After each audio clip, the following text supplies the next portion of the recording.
정희 씨는 혹시 다시 누군가를 만날 생각이 있으세요?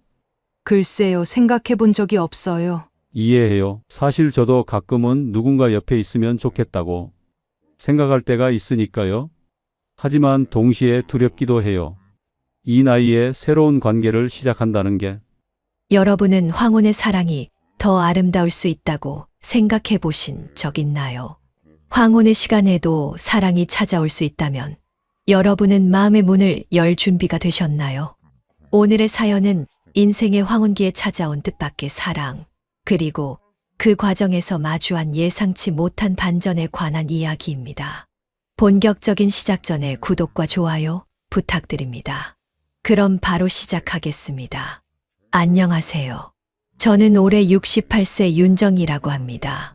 제 나이에 이런 사연을 보내는 게 조금 부끄럽지만 제 경험이 비슷한 상황에 계신 분들께 작은 위로와 용기가 되길 바라는 마음으로 글을 씁니다. 8년 전 40년을 함께한 남편을 암으로 떠나보냈습니다. 그 후로 저는 혼자만의 시간을 보내며 외로움이라는 감정에 서서히 익숙해져 갔죠. 매일 아침 일어나 혼자 밥을 차리고 텔레비전을 보며 시간을 보내고 가끔 아이들이 전화하면 반갑게 받고 그렇게 하루하루 비슷한 일상이 이어졌습니다. 딸아이는 늘 걱정했어요. 엄마, 이러다 우울증 걸려. 밖에 나가서 사람도 만나고 취미생활 좀 해봐. 그런 딸의 성화에 못 이겨 시작한 것이 지역 산악회 활동이었습니다. 처음엔 정말 내키지 않았어요. 낯선 사람들 속에 섞여 산을 오르내린다는 것이 부담스럽기도 했고, 무엇보다 나 같은 늙은이가 무슨 새로운 시작을 하나 싶었거든요. 그런데 그곳에서 제 인생의 새로운 장이 열릴 줄은 꿈에도 몰랐습니다. 첫 산행날 회원들이 모두 모였을 때 한 남성분이 제게 다가왔어요. 처음 오셨나 봐요. 저는 이 모임 총무 맡고 있는 서동환입니다. 오늘 산행 괜찮으시겠어요? 72세라고 자신을 소개한 그는 나이에 비해 정정하고 활기찬 모습이었습니다. 밝은 미소와 친절한 말투가 인상적이었죠. 하지만 저는 곧 그가 여성 회원들 사이에서 꽤 인기가 많다는 것을 알게 되었어요. 누군가는 그를 산악회의 꽃잘배라고 부르더군요. 순간 마음이 싸늘해졌습니다. 과거 제 남편이 바람을 피웠던 기억이 떠올랐거든요. 아, 저런 타입은 항상 여자들에게 친절하겠지. 바람둥이일 거야. 그렇게 처음부터 마음의 벽을 세워버렸습니다. 그런데도 서동원 씨는 산행 내내 저를 신경 써주셨어요. 가파른 길에서는 앞장서서 길을 안내해주고 쉬는 시간마다 물을 건네주며 말을 걸어왔습니다. 산에 자주 오셨나요? 괜찮으세요? 너무 힘드시면 말씀하세요. 그런 그의 배려가 부담스러워 저는 최대한 짧게 대답하며 거리를 두려 했습니다. 그러던 어느 비 오는 날이었어요. 갑자기 내린 비에 산길이 미끄러워졌고 저는 내려오는 길에 몹시 불안했습니다. 그때 서동환 씨가 다가와 우비를 나눠주며 말했어요. 함께 내려가요. 제가 옆에서 도와드릴게요. 그는 말없이 손을 내밀었고 저는 그 손을 잡았습니다. 그 순간 오랜만에 느껴본 안전함이 저를 감쌌습니다. 그 후로 매주 산행이 끝나면 서동환 씨는 저에게 따뜻한 차 한 잔을 건네며 소소한 대화를 나누자고 제안했어요. 혹시 불편하시면 언제든 말씀하세요. 라고 항상 덧붙이면서요. 그렇게 우리는 조금씩 서로에 대해 알아갔습니다. 그는 5년 전 아내를 잃고 혼자 살고 있다고 했어요. 자녀들은 모두 해외에 살고 있어 명절에만 가끔 만난다고 했죠. 혼자 사는 게 익숙해지긴 했지만 가끔은 누군가와 대화하고 싶을 때가 있어요. 그의 말에 제 마음이 묘하게 흔들렸습니다. 너무나 공감되는 말이었거든요. 그렇게 한 달이 지났을 무렵 서동환 씨에게서 자필 편지를 받았습니다. 깔끔한 필체로 써 내려간 편지에는 이런 내용이 담겨 있었어요. 정희 씨, 처음 산악회에서 만났을 때 정희 씨의 따뜻한 미소가 제게 큰 위로가 되었습니다.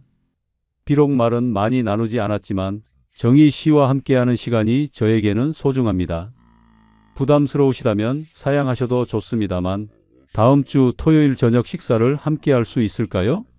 편지를 읽고 나니 가슴이 두근거렸습니다. 하지만 동시에 불안한 마음도 들었어요. 내가 지금 뭐 하는 거지? 이 나이에 그런 생각이 들었지만 용기를 내어 그의 제안을 받아들였습니다. 토요일 저녁 오랜만에 화장을 하고 옷을 고르는 제 모습이 어색했어요. 거울 앞에서 몇 번이나 옷을 갈아입고 머리를 만지작거리며 스스로에게 물었습니다. 정희야, 너 지금 데이트 준비하는 거니? 그 생각에 피식 웃음이 나왔습니다.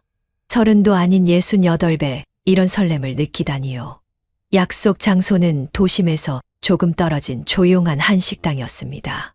들어서는 순간 서동환 씨가 일어나 손을 흔들었어요. 평소 산행복 차림이 아닌 단정한 셔츠를 입은 모습이 새롭게 느껴졌습니다. 많이 기다리셨어요? 제가 물었습니다. 아니요, 방금 왔어요. 오늘 참 아름다우시네요. 그의 말에 얼굴이 화끈거렸습니다. 몇십 년 만에 듣는 칭찬에 어떻게 반응해야 할지 몰라 그저 어색하게 웃었죠. 사실 오늘 만남을 제안하면서도 많이 망설였어요. 부담스러우실까봐. 그가 말했습니다.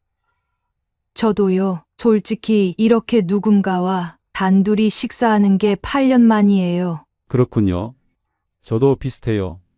5년 동안 이런 자리를 마련해 본 적이 없었거든요.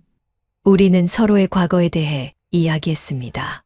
그는 40년간 교직에 있다가 퇴직했고 아내와 사별한 후 취미로 시작한 등산이 이제는 삶의 큰 부분이 되었다고 했어요.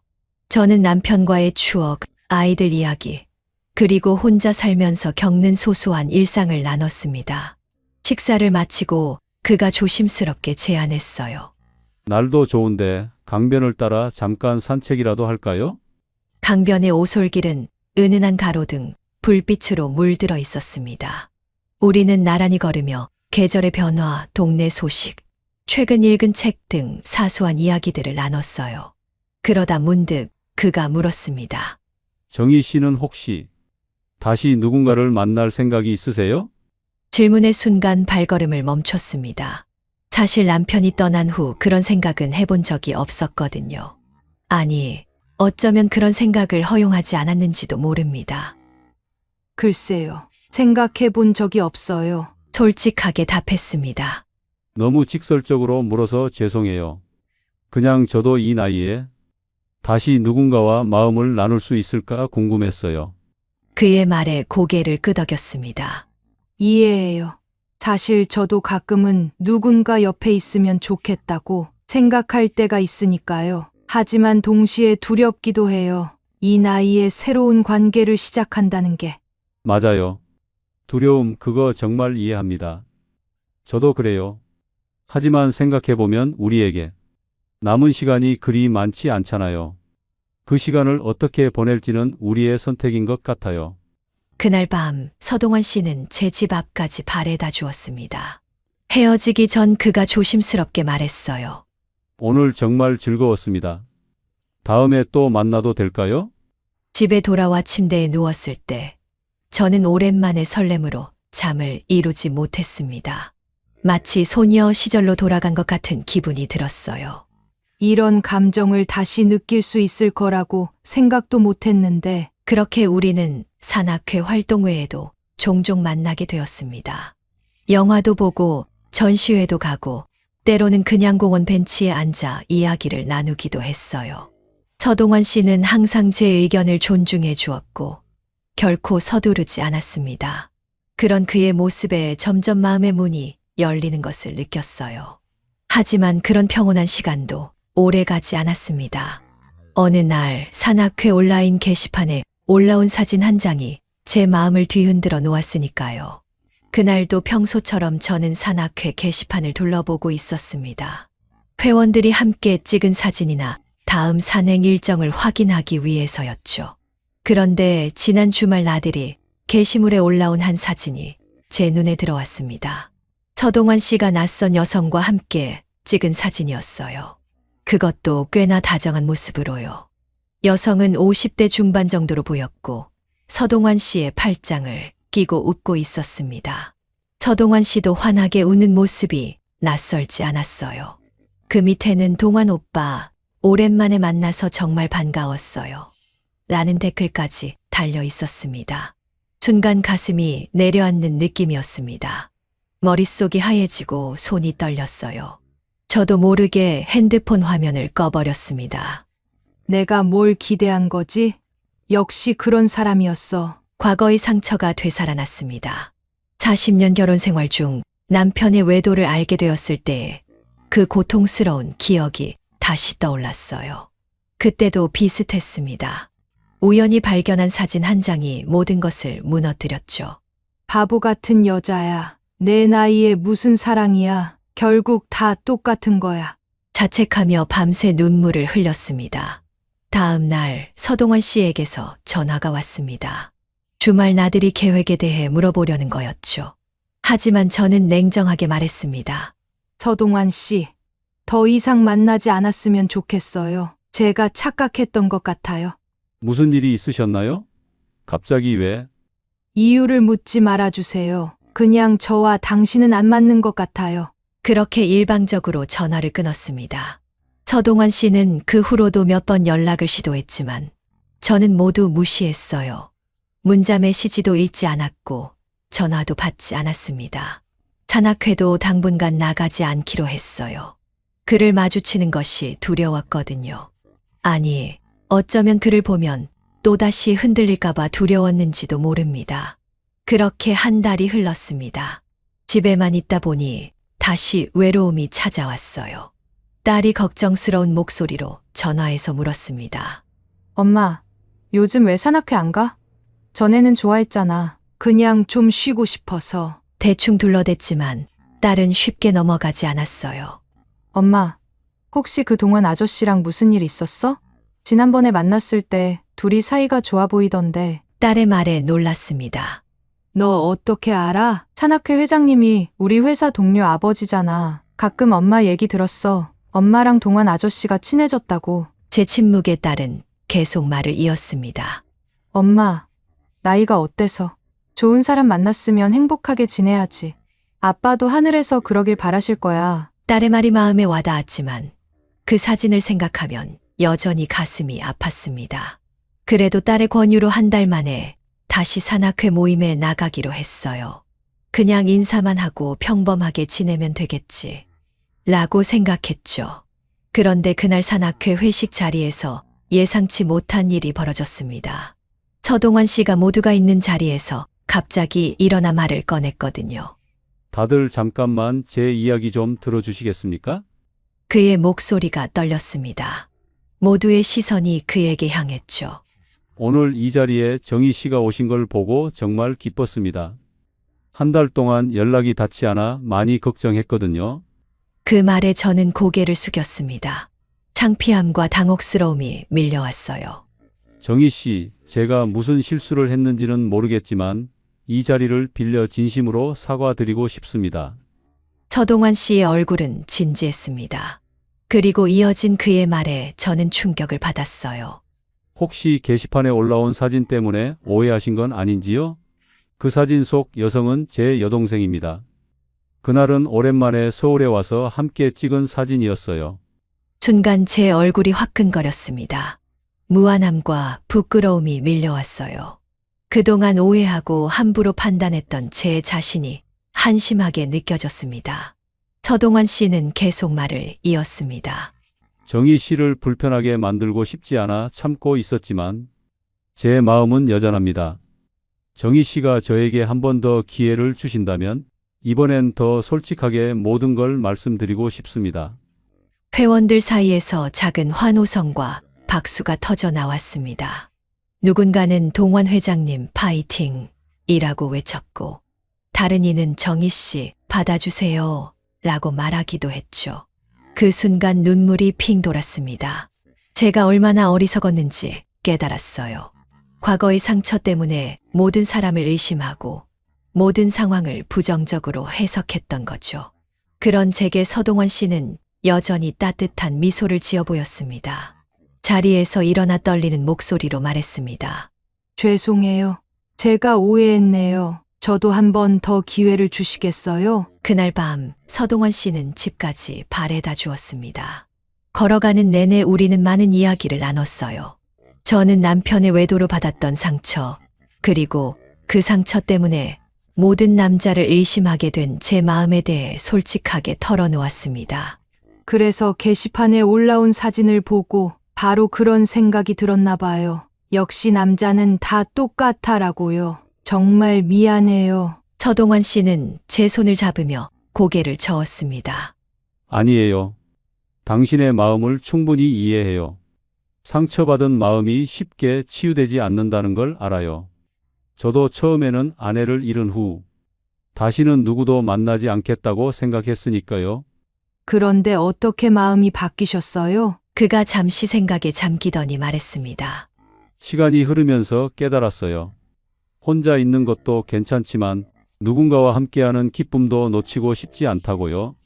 인생의 마지막 장을 누군가와 함께 쓰고 싶다는 생각이 들었습니다. 집 앞에 도착해서 그가 물었습니다. 내일 시간 되세요?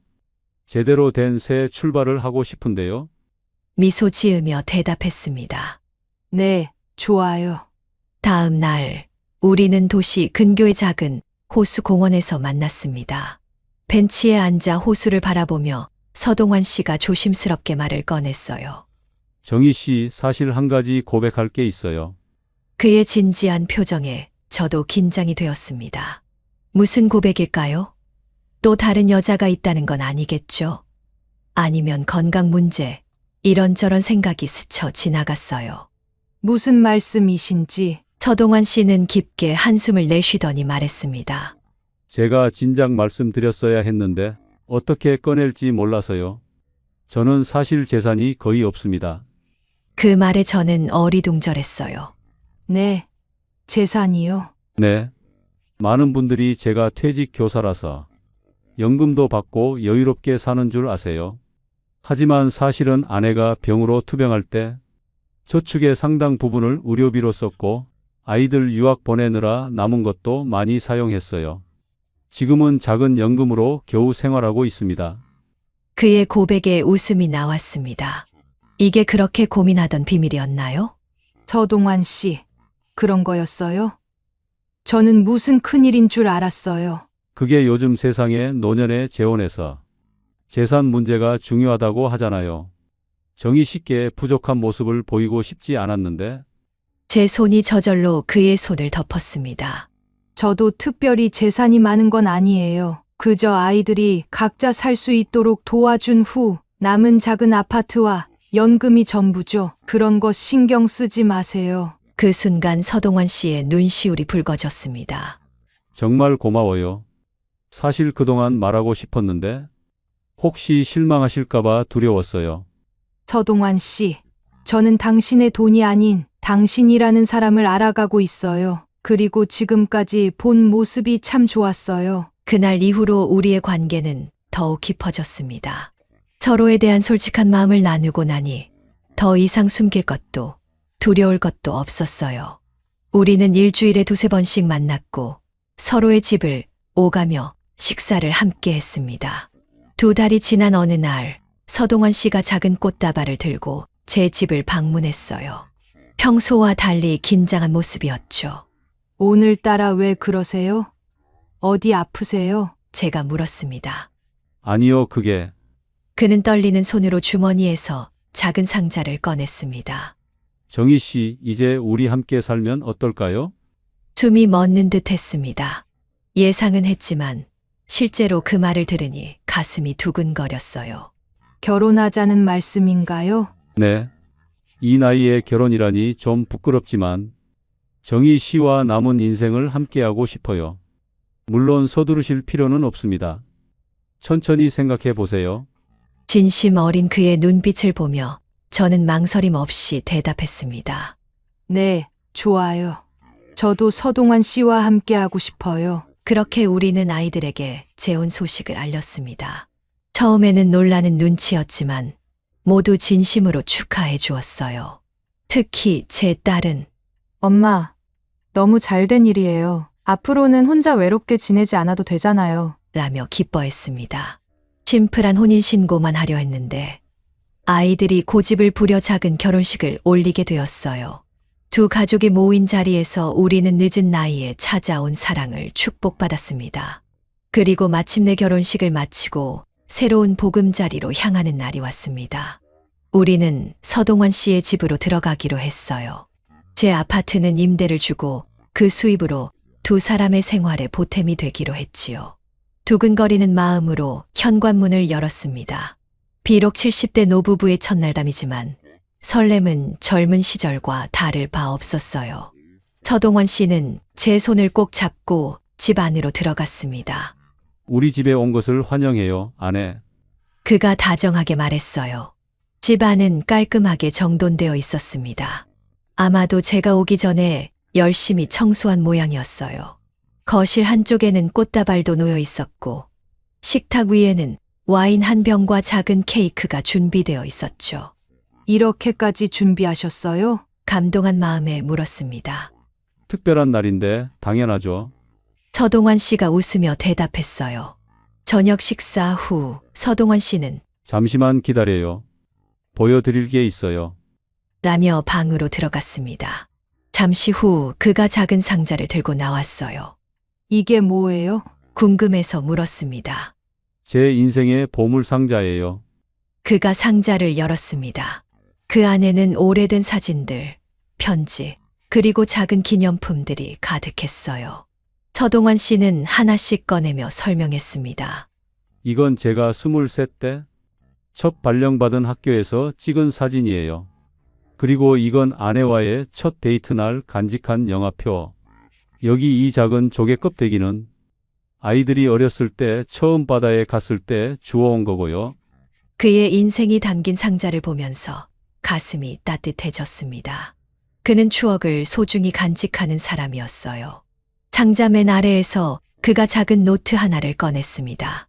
이건 제가 아내를 떠나보내고 1년 동안 매일 썼던 일기예요. 처음엔 너무 힘들었지만 글을 쓰면서 조금씩 치유되었죠. 노트를 넘기자 빼곡한 글씨가 보였습니다. 때로는 눈물 자국으로 번진 듯한 페이지도 있었어요. 그의 상처와 아픔이 고스란히 느껴졌습니다. 이런 소중한 것들을 저에게 보여주시다니. 감동해서 말했습니다. 정희 씨에게 제 모든 것을 보여주고 싶었어요. 좋은 것만이 아니라 아픔도 상처도 모두요. 그래야 진정한 동반자가 될 수 있다고 생각했거든요. 그 순간 제 마음에도 용기가 생겼습니다. 저도 보여드릴 게 있어요. 침실로 가서 제가 가져온 작은 가방을 가지고 왔습니다. 그 안에는 제 보물이 들어 있었어요. 이건 제가 남편과 함께 찍은 마지막 사진이에요. 병원 침대에 누워있지만 웃고 있는 모습이 보이시죠? 끝까지 긍정적이었던 사람이었어요. 또 다른 사진을 꺼냈습니다. 이건 제가 혼자 된 후 첫 번째 생일에 아이들이 깜짝 파티를 열어줬을 때예요. 그날 많이 울었지만 또 많이 웃었어요. 저희는 밤늦게까지 서로의 추억을 나누며 이야기했습니다. 과거의 기쁨과 슬픔, 그리고 앞으로 함께할 미래에 대해서요. 이제 슬슬 쉴까요? 서동원 씨가 제안했습니다. 침실로 들어가는데 갑자기 서동원 씨가 제 앞을 막아섰어요. 잠시만요. 먼저 들어가서 준비할게요. 그가 수줍게 웃으며 침실로 들어갔습니다. 몇 분 후 서동원 씨가 문을 열며 이제 들어와도 좋아요. 라고 말했습니다. 조심스럽게 침실로 들어가자마자 저는 놀라움에 입을 다물지 못했어요.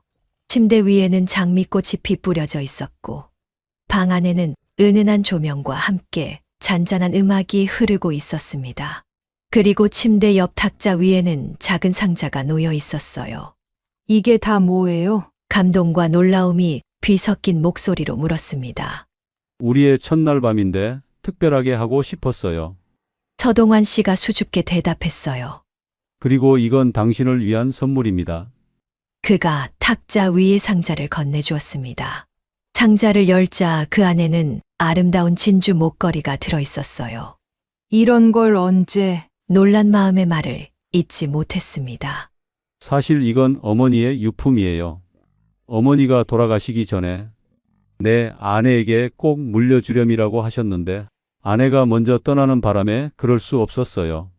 이제 어머니의 뜻을 이룰 수 있게 되었네요. 눈물이 왈칵 쏟아졌습니다.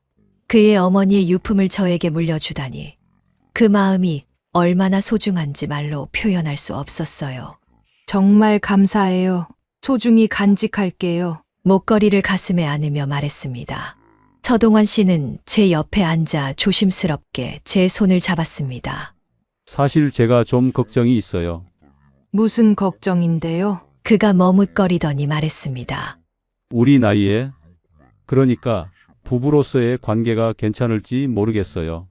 그 말에 저도 조금 긴장이 되었습니다. 솔직히 저도 같은 걱정을 하고 있었거든요. 오랫동안 혼자 지내온 데다 이 나이에 새로운 사람과 가까워진다는 것이 어색하고 부끄러웠으니까요. 천천히 익숙해지면 되지 않을까요? 서두를 필요 없어요. 제가 조용히 말했습니다. 서동환 씨의 얼굴에 안도의 표정이 스쳤습니다. 네, 그래요. 우리는 서두를 필요가 없죠. 그냥 함께 있는 것만으로도 충분히 행복하니까요. 우리는 그날 밤 서로를 꼭 아는 채 잠이 들었습니다. 새로운 시작의 밤이었지만 어색함보다는 따뜻함과 안정감이 더 컸어요. 다음 날 아침 눈을 떠보니 서동환 씨가 이미 일어나 있지 않았습니다. 침대 옆에는 작은 쪽지가 놓여 있었어요. 아침 식사 준비하고 있어요. 준비되면 나오세요. 당신의 서동환. 미소를 지으며 일어나 거실로 나갔습니다. 그런데 부엌에서 들려오는 소리에 멈춰 섰어요. 서동환 씨가 누군가와 통화하고 있었습니다. 응, 어제 잘 들어왔어. 정희 씨는 지금 자고 있어. 그래, 생각보다 모든 게 자연스럽게 잘 풀렸어. 걱정했던 것보다 훨씬 편안하더라. 순간 가슴이 철렁 내려앉았습니다. 누구와 통화하는 거지? 어제 일을 누구에게 말하는 거야? 혼란스러운 마음에 그대로 서 있었어요. 그래, 오늘 오후에 가져올게. 걱정 마. 응, 알았어. 통화가 끝나고 부엌에서 나오던 서동원 씨와 마주쳤습니다. 그는 제 표정을 보고 바로 알아챈 듯 했어요. 아, 일어났군요. 통화하는 소리 들었나요? 말없이 고개를 끄덕였습니다. 서동원 씨는 한숨을 쉬더니 미소를 지었어요. 딸과 통화했어요. 어제 잘 들어왔는지 걱정했나 봐요. 요즘 애들이 다 그렇잖아요. 부모 걱정이 많아서. 그 말에 안도의 한숨이 나왔습니다. 그리고 동시에 제 자신이 부끄러워졌어요. 또다시 의심을 했으니까요. 미안해요. 저도 모르게 이상한 생각을 했네요. 서동환 씨는 제 어깨를 감싸 안았습니다. 괜찮아요. 서로 익숙해지는데 시간이 필요한 거죠. 내가 좀 더 생각했어야 했어요. 당신 몰래 통화하면 오해할 수 있었는데. 아침 식사를 하면서 서동환 씨가 말했습니다. 오늘 오후에 딸이 잠깐 들른대요. 당신과 인사도 하고 제가 필요한 물건을 좀 가져온대요. 어떤 물건인데요? 그게 서동환 씨가 살짝 머뭇거렸습니다. 사실 제가 혈압약을 복용 중인데 어제 정신없이 짐을 옮기다가 약을 딸네 집에 두고 온 것 같아요. 아이고, 그런 중요한 약을 왜 말씀 안 하셨어요? 걱정스럽게 물었습니다. 당신을 걱정시키고 싶지 않았어요. 하루 정도는 괜찮으니까요. 그 말에 마음이 찡했습니다. 자신의 건강보다 제 걱정을 먼저 하는 그의 마음이 느껴졌거든요.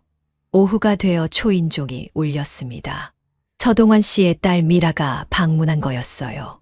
그녀는 활기차고 친절한 인상이었습니다.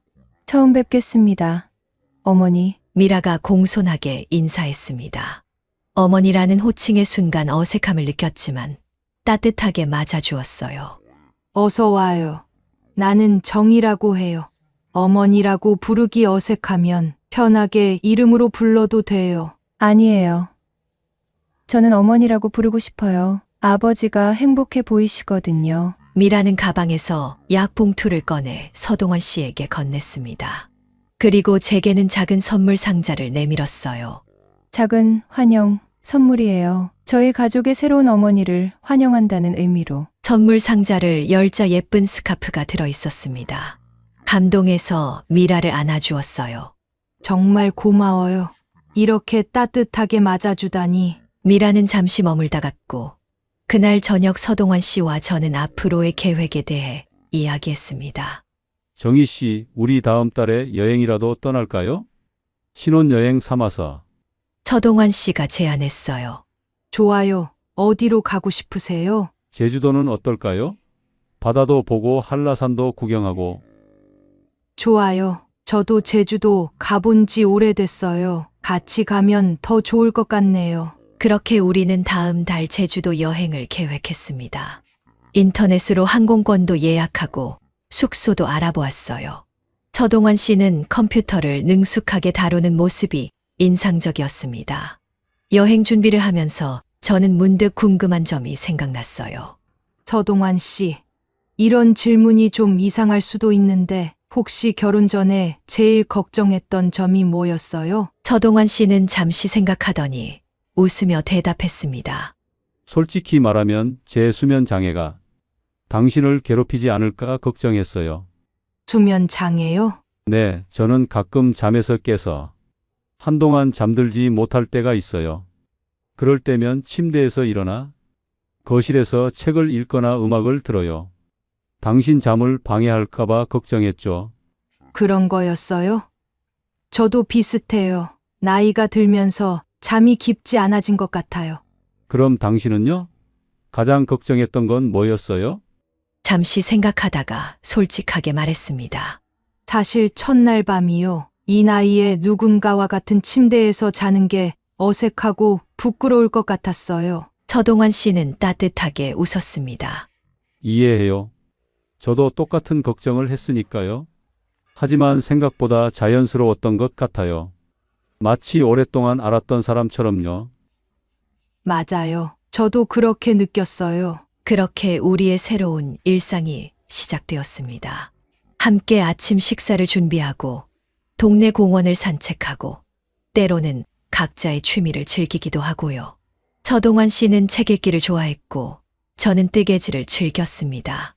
서로의 공간을 존중하면서도 함께하는 시간을 소중히 여겼어요. 결혼 한 달이 지난 어느 날 밤이었습니다. 잠에서 깨어보니 서동환 씨가 자리에 없었어요. 거실에 불빛이 새어나오는 것을 보고 조용히 나가봤습니다. 서동환 씨는 책상 앞에 앉아 무언가를 열심히 쓰고 있었어요. 제가 다가가자 그가 놀라며 급히 종이를 덮었습니다. 아, 깼어요? 잠을 깨워서 미안해요. 아니에요. 그냥 일어났더니 당신이 없어서요. 뭐 하고 계셨어요? 서동환 씨는 살짝 부끄러운 듯 웃더니 종이를 보여주었습니다. 사실 일기를 쓰고 있었어요. 종이에는 아름다운 글씨체로 이런 내용이 쓰여 있었습니다. 오늘도 정의와 함께한 하루가 감사하다. 늦은 나이에 찾아온 이 행복이 꿈만 같다. 처음에는 두렵고 망설여졌지만 이제는 매일 아침 그녀의 얼굴을 보는 것이 하루의 가장 큰 기쁨이 되었다. 글을 읽는 동안 눈물이 흘렀습니다. 서동환 씨는 조용히 제 눈물을 닦아주었어요. 울지 마요. 행복한 이야기인데. 그의 손을 꼭 잡고 말했습니다.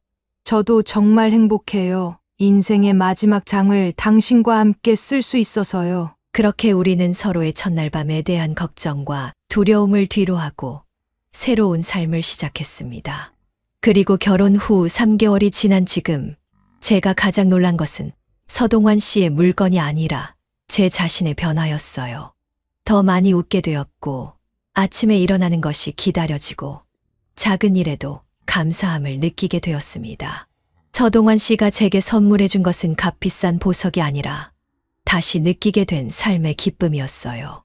이런 이야기를 나누는 이유는 혹시 저처럼 황혼의 나이에 외로움과 싸우고 계신 분들이 계시다면 용기를 내시라고 말씀드리고 싶어서입니다. 물론 모든 분이 새로운 동반자를 만나야 한다는 뜻은 아니에요. 그저 마음의 문을 열고 새로운 가능성을 받아들일 준비가 되어 있다면 예상치 못한 행복이 찾아올 수 있다는 것을 알려드리고 싶었습니다. 그리고 무엇보다 사랑은 나이와 상관없이 찾아온다는 것, 그리고 어떤 나이에도 새로운 시작은 가능하다는 것을 말이죠. 긴 시간 동안 제 이야기 들어주셔서 감사합니다. 오늘 이야기가 마음에 드셨다면 구독과 좋아요 부탁드립니다. 다음 사연에서 또 만나요. 감사합니다. 사연 세상이었습니다.